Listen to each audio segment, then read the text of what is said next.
Hi everyone, it's Nicki Pike with the Mortgage Group again.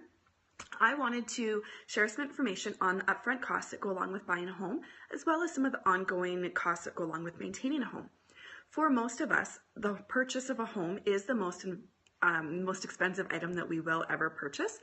So we need to go into that knowing what the upfront costs are and what the ongoing costs of that purchase could look like. So when you're purchasing a home, there are really 3 or 4 main upfront costs. The first and most obvious being legal fees. You do need a lawyer to help you with the home purchase. So a lawyer looks after lots of things, for example, transfer of title from the sellers to you and getting the money from the lender to the seller's lawyer so that you can actually move forward with your purchase. There are also upfront costs in terms of a home inspection or an appraisal. A lot of people get confused as to what is what and what those two items are. They are not the same thing. An appraisal is something that a lender may require. An appraisal is where we send in a certified appraiser and they take a look at the home.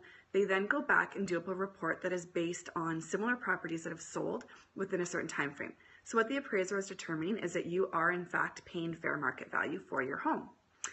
A home inspection is something that you can choose to do, and of course we recommend you doing. And what that home inspection is you hire a home inspector, again differs from an appraiser, and that home inspector goes in to make sure that different parts of the house are working properly. For example, the furnace, they want to make sure that there isn't any water damage or mold issues. So they're really checking out the foundation, making sure the house is sound and that it is in good working order.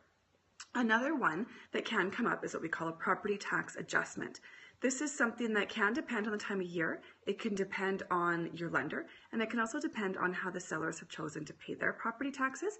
The simplest way to explain it is you could owe the seller some money in property taxes and that may need to be adjusted at the lawyer.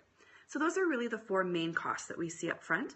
There are other costs, for example, title insurance is required by a lot of lenders, as well as a few other upfront costs. When we talk about the ongoing maintenance of your home, everything in a house has a lifespan. It has an expiry date, whether it's a furnace, a hot water tank, a roof, windows, flooring, appliances. All of those things have a lifespan, which means at some point when you're a homeowner, you will have to replace some of those things. Some of those are higher ticket items. A roof, for example, can be between $3,000 and $5,000. A furnace, a hot water tank. What if something happens and you need to call on your home insurance? Those things are all important. I just mentioned home insurance, so that of course is another ongoing cost of being a homeowner.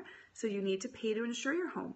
We've seen a lot of floods and fires, and I mean, we don't have hurricanes here in Alberta, but there have been a lot of weather happening or a lot